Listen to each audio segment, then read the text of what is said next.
morning, 6:36ers. Welcome to Friday. Can you believe it? Look at our two babies back together. We're slightly late this morning, but just I'll let you know why. I'll let you know why. I have a very good reason for being late this morning. Meg, here. Good girl. Welcome everybody. There's your morning. Look at it. Kind of glorious, peaceful, not a puff of wind. And we're down in the barley field. Tuesday morning we were here and it was all still standing and there was no Meg. How can a week change so much? And if you're wondering why we haven't baled it yet, I'll tell you in a few minutes. It's a beautiful morning. Our devotions this morning, Romans 1. Verse 6, for I am not ashamed of this good news about Christ. It is the power of God at work, saving everyone who believes, the Jew and also the Gentile. This good news tells us how God makes us right in his sight. This is accomplished from start to finish by faith, as the scriptures say. It is through faith that a righteous person has life. Paul's letter, the Apostle Paul's letter to the church in Rome, he's not ashamed of the gospel of Jesus Christ, and neither are we here at Dulscone. May the Lord bless the reading of his word. Welcome to Friday. Welcome to the 636 Club. It's time to go.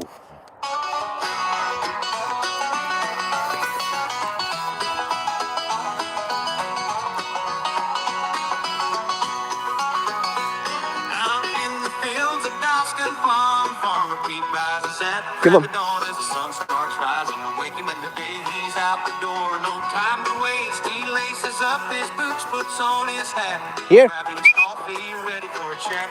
Hard day's work, it's time to go live. Dulscone Farm, 636 time. Welcome to the 636 Club. It's time for the Dulscone warm-up. Rise and shine, it's farming time. Farmer Pete's ready to go online.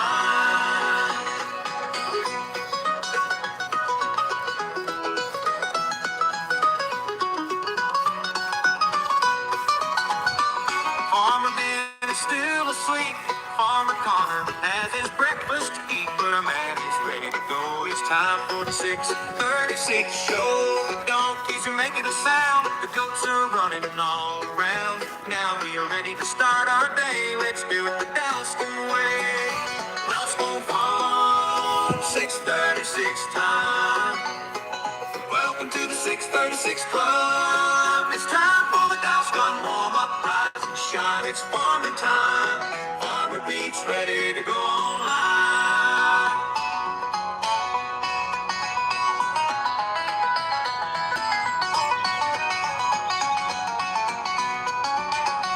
Welcome to the 636 Club. It's time for the Dulscone warm-up. Meg. Rise and shine.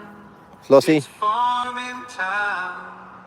Farmer Pete's ready to go online.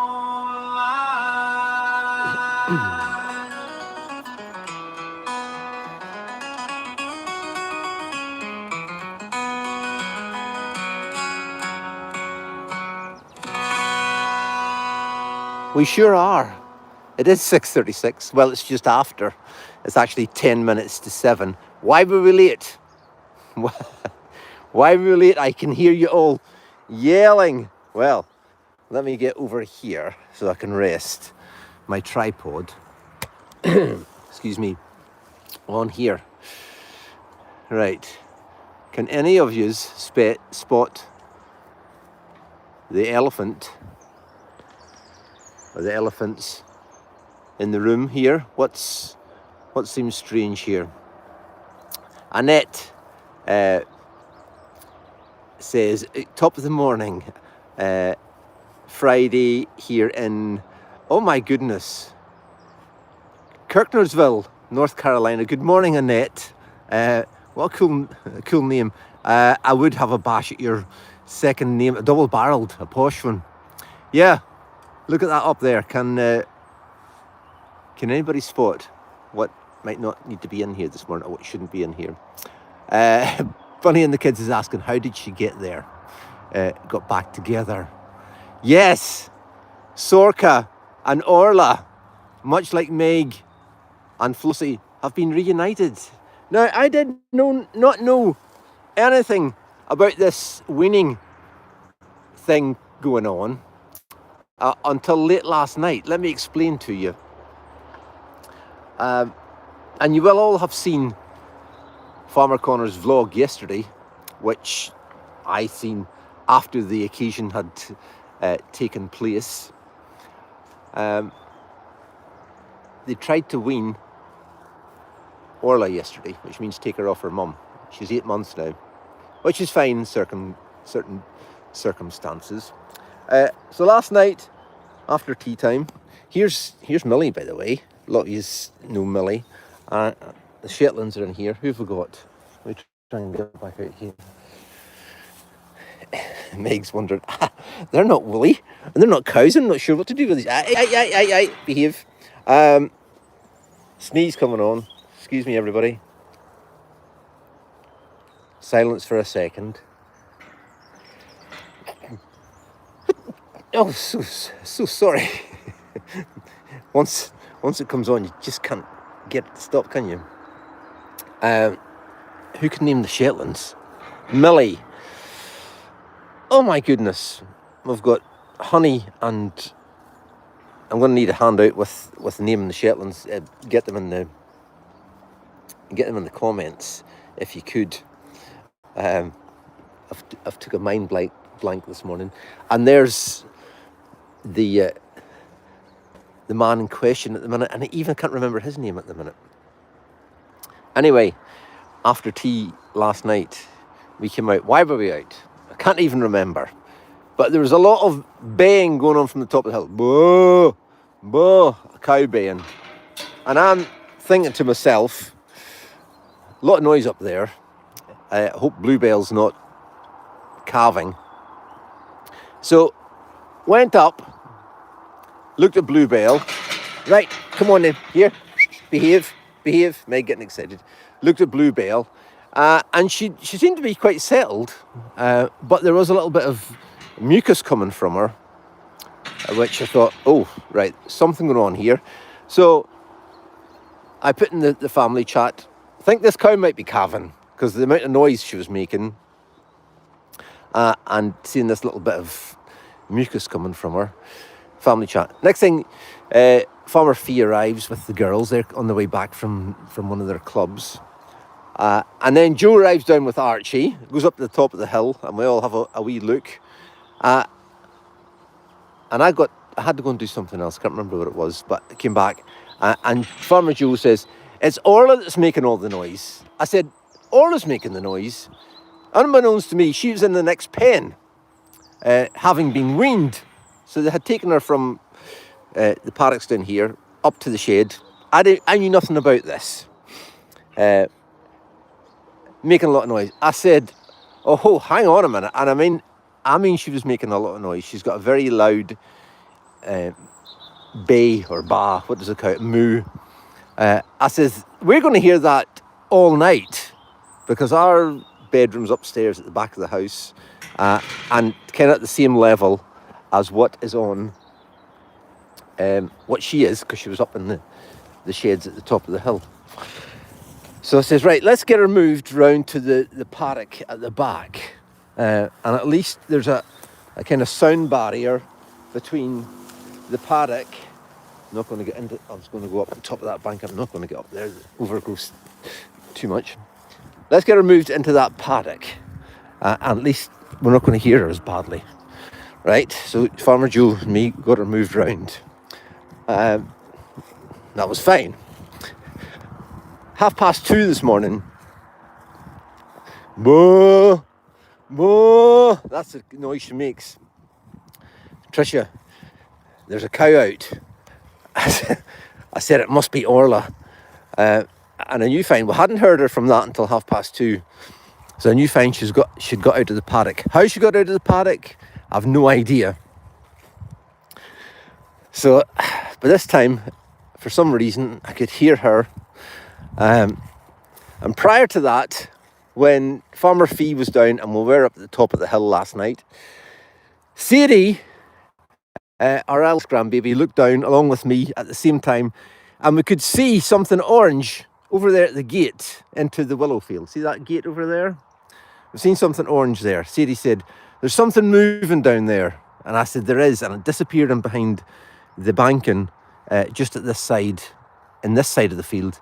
I thought, that's Sorka, because she was supposed to be in the river field. Not the river field, she's supposed to be in the willow field. And I thought, she's got out of there. I hope she hasn't got into the ditch, the burn, in between the two fields. So we went to get onto the mule. No mule. For some reason, Farmer Ben had the mule away home. All right, don't ask me why again. So it's a long story, isn't it? Farmer Joe and Fee and the kids headed off home. We phoned Ben. Right, we're coming up from the mule. Trish's Toys was at the hairdresser's. So Farmer Alice and me walked up to Ben's, got the mule, came back down. By this time it was just getting in the gloaming. It was starting to get dark. We came down here, and sure enough, here she was, Sorka, the mum Highland cow, just standing over at the gate there. I knew she was fine. I knew she wasn't in the ditch. I said, oh, that's all right. We'll get her back into where she's supposed to be tomorrow morning. So headed off, back up.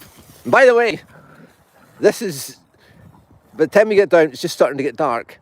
And shout out to Emma. Now, Emma is Extra Mile Kyle's much better half. And she'd been down here all evening. We've got the lambs over there. They're in the pen, because they're going to get dozed this morning. Kyle had been away yesterday working with his own pedigree sheep. And Emma had came down and got these lambs in, because we had, as I've been telling you, we've got a few persistent sore feet. And she was weaning out the sore feet and getting them sorted manually. And getting them in, ready to get dosed this morning when Kyle got back. Kyle had not got back at this stage. So shout out to Emma. And she'd only been getting finished when we came down in the dark last night. So hard-working woman with and knows what to do with sheep. Anyway, where was I? Fine. Emma was off, got the gate shut. We went up. Then got to bed. And as I say, 2:30, it started. Oh. We'll lay for a while. Sore head, semi-awake. I thought, surely I'm not going to have to go out here. I lay until about 3:15. Head got worse. Noise got worse. And no joke, it was that kind of quiet night. See, like this? No wind. Look at the trees. No wind at all. Orla had got out. She was at the back of the stupid shed at the top of the hill. And her bay or her moo was echoing right into our bedroom. And right across here.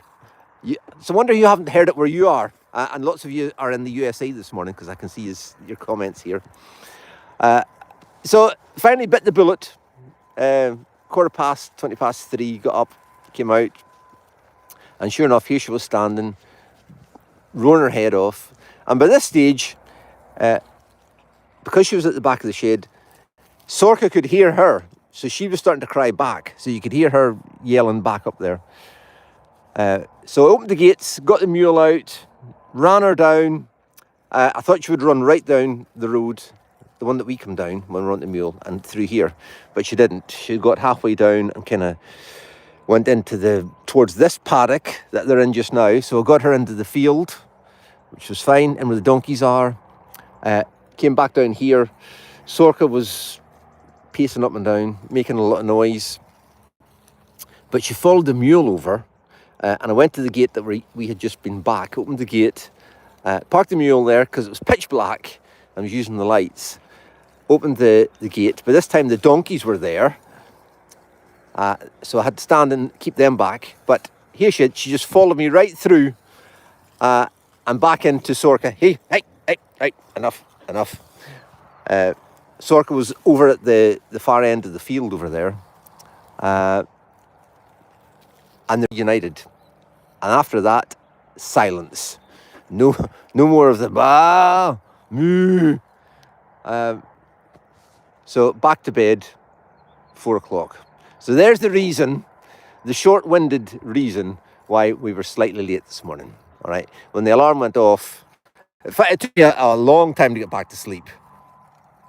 But thankfully, the sore head away, and yes, here we are. 6:36 is on. It was. Morning says, you have my sympathy, Pete. Morning, Burnett. Good morning. From, if I'm not mistaken, Campbelltown, up in Scotland. Been listening to the field of cows right next to my house since before 5 a.m. this morning. Now, when young calves, we would class Orla as a young calf, 8 months, 8, 9, 10 months. That's when they start to come off their mums. When they're taken off at the first time, that's what they do. They bay their head off, looking for mum. And mums do the same.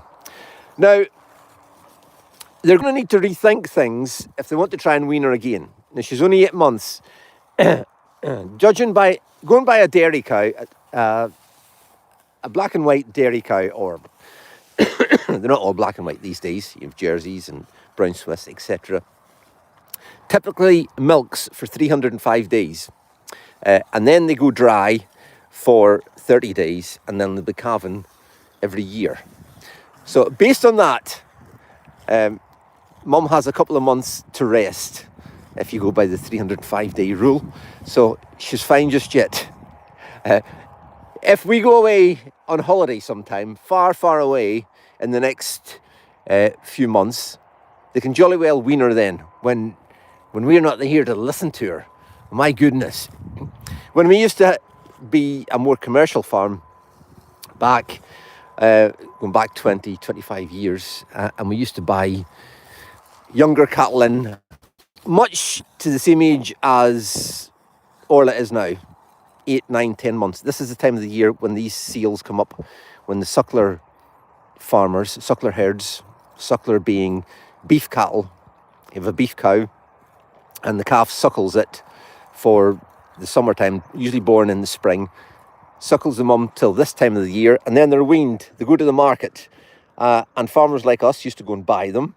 So when you got 20 or 30 or 40 of those home from the market that had just been weaned, there was a lot of noise overnight, and that's just typical of what a commercial beef farm, how it operates. And they will make a lot of noise, like for a couple of days, but I don't think I've heard one just quite as bad as what Orla was. She's small, but vocal, very vocal. Lorna, good morning. Could you swap houses with Ben until they are weaned? You know what? If they want to wean her again, yes, we'll do that, because Ben doesn't live that far away, and I'm reckoning if he had his window open last night, he would have heard her as well. There's no doubt, because she was thinking back when we used to get these suckle calves in from the seals. They would have been put in one of the farm buildings on the farm, you know, like where we are now. Not here, but you know where the main yard is. And that's not. There's the man with the yellow coat. He's walking along there. Can anybody see him? And he's not got his yellow coat on. Come on, Mr. Yellow Coat Man. Can anybody see him? Just zoomed in. He's just walking past where the pickup is right now. There he goes. Maybe we should call him the man with the grey hair, because he's got a glorious head of wonderful grey hair. But anyway, I think the yellow coat sounds better, doesn't it? What was I saying? Yeah, maybe it's because she's right on top of the hill, and she's elevated, and you know, it just carries right around. Anyway, sorry for ranting on, but neighbourhood music, says Pam. We'll probably get a few complaints in this morning, I would imagine. Or if I'd left her there for the rest of the night. Yeah, so a wee run out in the middle of the night in the pitch black. I didn't take these two out. I didn't know how they would react with one single calf. I don't know if you would have behaved, would you? Flossie, we came down last night. I thought when we came out to take, that's what I did. I came out last night to take these a walk. When I came out, the mule was not in the shed. I did not know Farmer Ben had taken it home. And I thought Kyle and Emma were down here working with the sheep. And I said, oh, they must have the mule. So I brought these two down a walk, only to find the mule was not here, that Ben had it, and it was only Emma that was working down there. So that's how the night progressed. Now, if you're wondering why we have not baled the straw in this field, maybe you weren't, but I will explain to you. We got it harvested on Tuesday night, and it came off at a wonderful moisture. It was around 16% moisture, which is perfect. It's dry. It was a kind of overcast day. It was a bit like this on Tuesday. If it had been a sunny day, it would have been a lot drier, but that was fine. But you can see how green under the stubble is. We call this, the bit that's left here of the barley, this bit here, that's called stubble. So this is classed as a stubble field now. Now, because we didn't hit it heavy or hard with too much herbicide, that's why it's kind of green underneath. Excuse me. Sometimes when you cut a field of barley that's not been undersown with grass, you know, if it needs ploughed again to put more barley in it next year, sometimes that will be just as clean as it was as the day it was put in. But anyway, we didn't use too much herbicide. So there's been a lot of natural grass in this, which you can see in the straw here. See this? See that there? Which is a great thing, because when you used to be feeding cows, and if they got some straw, they always loved straw a bit better when it had some grass in it like that, because it made it tasty. It's almost like giving them some hay. There's a... Hey, right, come on, up, all right now, come on, you go, up. They're starting to have a little ta-ta-tea. Hang on a second. Maggie, up. Hey, Meg, up. Meg, here, up you go, you go. Down, sit down. Meg, up, get up there. Sit down, down. She's getting excited. Down, sit. Meg. Maggie, right, get in. Calm down.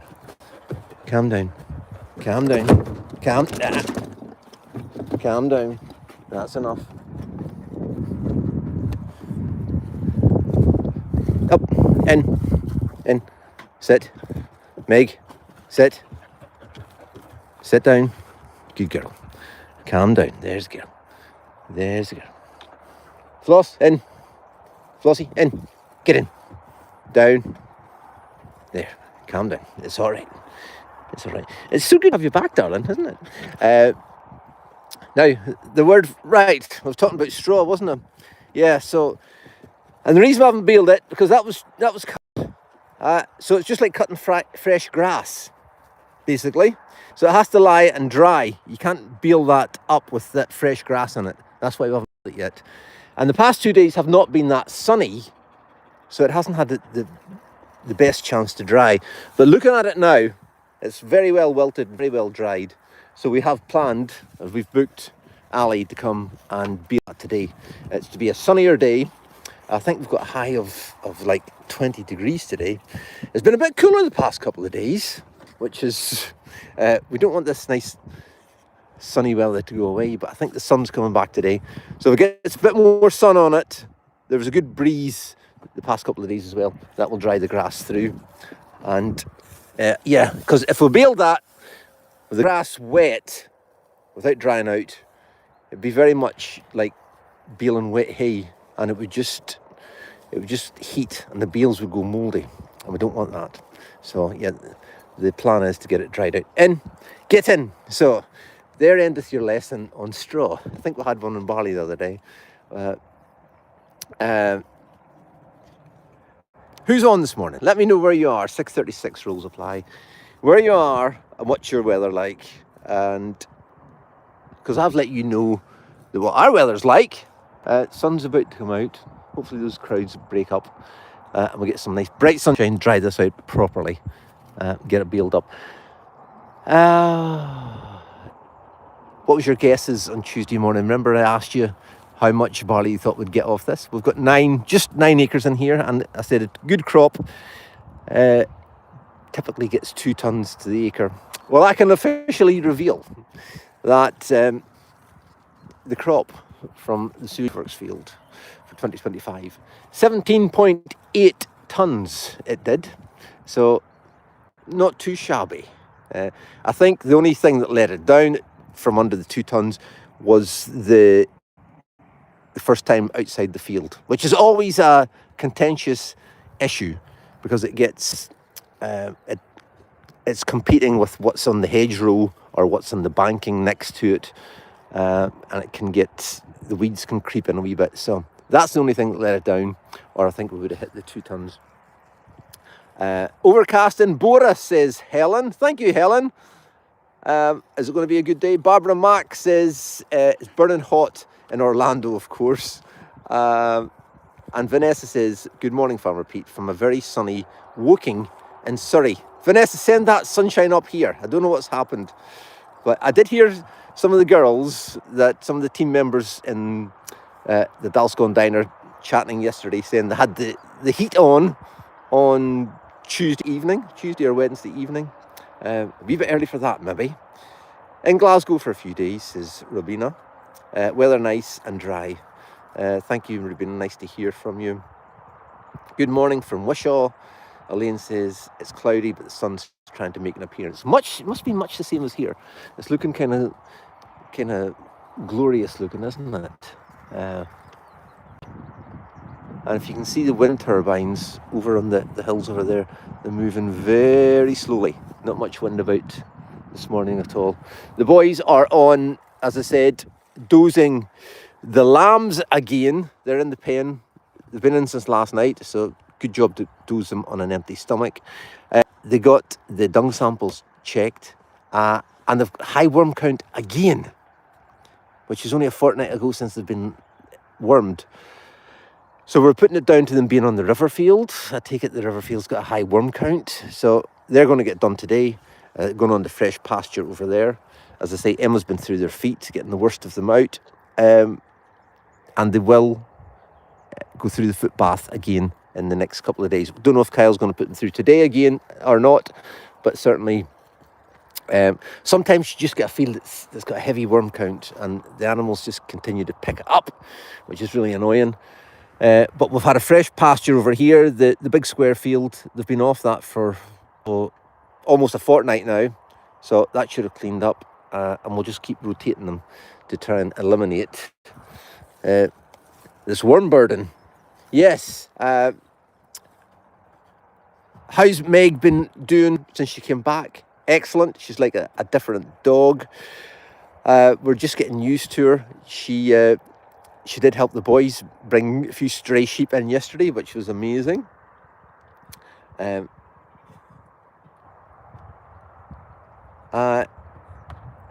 says it's a bit crazy to have worms again. That's what I said when Kyle told me yesterday that they have. But good job they're keeping on top of it. Keeping dung sampling is the way to go. Just monitoring things, so it lets us know the things we can't see, and helps keep the animals healthy. We will go up and have a look at Bluebell. It's 7:10 already. Jump on board, everybody. Some of you can get in the back with Meg, and there's a little bit of room in here with me and Flossie. Hold on tight. We'll need to go down to the bottom and turn, because if we turn on top of the straw, there's a chance it's going to get wrapped around the prop shaft, so hang in there. And we'll be up the top of the hill in a jiffy.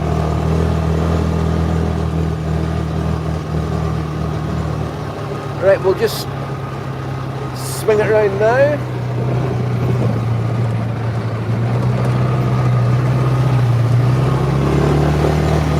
It's great to see it all harvested, isn't it? It'll be even better to see it all baled up tonight. There was debate whether we're going to bale it into square bales, big square bales, or round bales, and I don't know what the final decision is on it yet, but all will become clear later on today.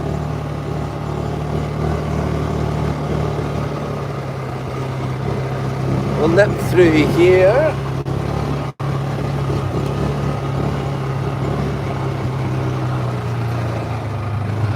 They've had all those gates shut over, and I don't think they need shut again. We'll be fine. The boys are going to be down just shortly.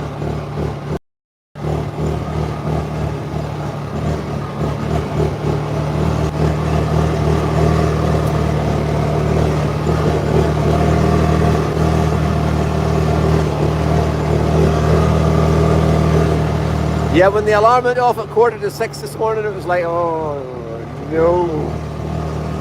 You don't want to lose things. Oh, news to tell you. Shock horror. Farmer Joe's bought another trailer. Yeah? Who would have thought? The only trouble is, it's at Hexham, which is kind of halfway between Carlisle, which is just in the north of England, over the border. Yeah, if you didn't hear me, Farmer Joe's bought another trailer. Gasp. It's at Hexham, which is between Carlisle in the north of England and Newcastle in the east of England. It's like 60 miles away. So, you coming? Come on in. Here you go. Who's making a bay? Right, here she is. Here's the lady in question. I did say, enough right now. I did say there was a bit of mucus hanging from her last night, which, right, and enough yous, come on, here, get in, up, Meg, Maggie, up, come on, up you go, get in there, if you're going to misbehave. Flossie, in. Then she could never do that before she left to go to Emma's. She didn't jump in there, which is I was so pleased the other morning. So Floss stays, she lies in there, Meg stays in there, so they're quite happy. Yeah, there was a wee bit of something hanging from her last night, but who said you could get back out? But all is good. She was twitchy last night, but I think it was maybe the flies. There was a lot of flies about last night. Right, come on, here. Come on. Here. Up. Now. Here. Meg. Come on. Up. Get. Up you go. Good girl. Oh, my doors just fell off. That. Back on. There we go. Extra mile. In, Flossie. In you get. Good girl. Right. Was that a good wee run out? Right. Breakfast time, I think, for you too. So yes, Floss is back. The barley's harvested. Orla's back with her mum. And it's a peaceful, beautiful morning here at Dulscone. Sharon says, hang on a wee second. My best friend Jackie Wilkinson lives, who I have come to the farm with, stayed at Comer Trees. Bit of a mixed message there, sorry about that. Joe has an endless checkbook. Joe does not have an endless checkbook.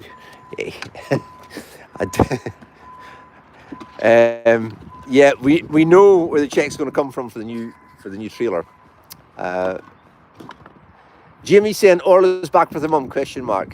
Jamie, my goodness, it was a long story. I take it you have just joined us. I think you've been late this morning. You'll have to watch and catch up to find out what had happened, why she's back with her mum. But anyway, there's a busy day ahead at Dulscone. Come see me. There she is. And schools are back, by the way. Every school in Scotland is back now. Dumfries and Galloway went back yesterday, which was one of the last regions to go back. If you're in England, Wales or Northern Ireland, you're still enjoying a few days before they have to go back. And it's the bank holiday weekend this weekend. So Saturday night, if you're local, or if you're not, if you're here on holiday, get yourself along to Kukubri on Saturday night, because it's the Kukubri tattoo. Now, it's a lot smaller than the tattoo at Edinburgh Castle that hundreds and thousands of you come from overseas to see. But it's well worth going to. It's a ticketed event, so you have to get in. The close off the centre of Kukubri. We go on about Kukubri an awful lot in the 636 Club. It's a wonderful place to visit. If you haven't been, you've got to try it. A beautiful fishing town, and there's so much on. They run Scottish nights right through the summer, which is a spectacle to behold. And the last one was last night, because it all ends with the tattoo this Saturday night, and they have the piper playing from the castle. There's a castle in the middle of the town, under the floodlights and the fireworks. It's amazing. So, and I'm not going to tell you too much about it because I don't want to spoil it for you. But if you have the chance, Saturday night at the Harbour Square for a wonderful night of family fun. Check it out. And then it's the bank holiday. It's the last Monday in August, this coming Monday, which is always a bank holiday, another busy day. So, and then after that, the schools are starting to head back in England and Wales and Northern Ireland as well. So it's not over, summer holidays, but it's getting kind of close. Big weekend ahead. So thank you for joining me and the Flossinator and Meg here on her first, this is the first 636 since she's been back. Yeah, because she came back on Tuesday, it must have been Tuesday, because Emma and Ewan were down at the National Sheepdog Trials, which were taking place just up the road, a few miles up the road. So they were able to bring her down to us. And again, a big shout out to Emma and Ewan and for the fantastic work they have done. That's what I was going to say to you. I think it was Emma was busy at the trial. Ewan brought her down on Tuesday. And what he said was, that's her basic training. All right, she's been to boot camp that's since the 4th of June she's been away. And she's learned to bring the sheep, wherever we're standing, she'll bring the sheep back to us. That's her basic training. But she's still a baby. She's still young. She's not a year yet. And she has to go back again and learn her big girl stuff, as in, it must be to be able to help drive them away. So, first part of her training completed. Hey, what is it you're eating? What is it you found in there? Is there some crunchies or something? I don't know what it is, but she's enjoying them. So anyway, from all of us, Farmer Pete, Trish's Toys, and the whole team, thanks for joining us. Have a wonderful bank holiday weekend. If you can get along to Kukubri, please come and see us. The weather's looking amazing still, right through till Monday or Tuesday. So a great time to explore Dumfries and Galloway as well, if you are here in the region. But anyway, I shall see you all Tuesday morning, God willing, from us all. Have a wonderful day. Thanks for joining us. That's your 636 Club for Friday. God bless. Ta-da!